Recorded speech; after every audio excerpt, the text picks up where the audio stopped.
भारत आणि पाकिस्तानच्या डीजीएम मध्ये संवाद, शस्त्रसंधीचं उल्लंघन होणार नाही, पाकिस्तानची ग्वाही। दोन्ही देशांच्या डीजीएमची हॉटलाईनवरून बातचीत।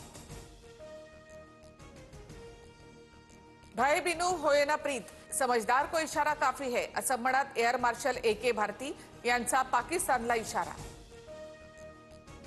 पंतप्रधान मोदींचं आज रात्री 8 वाजता संबोधन। ऑपरेशन सिंदूर नंतर मोदी देशवासियांशी संवाद साधणार।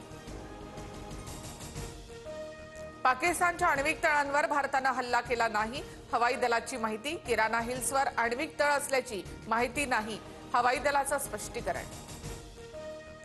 आण्विक तळावरच्या हल्ल्यामुळे पाकिस्तानात भूकंप होत असल्याची सोशल मीडियामध्ये चर्चा। न्यूक्लिअर रेडिएशन होण्याच्या भीतीने अमेरिका आणि इजिप्तचं विमान पाकिस्तानमध्ये गेल्याच्या व्हायरल पोस्ट। भारत पाक डीजीएमच्या चर्चेआधी पंतप्रधान मोदींची तीनही सैन्य दलाच्या प्रमुखांसोबत बैठक। संरक्षण मंत्री राजनाथ सिंग बैठकीला उपस्थित।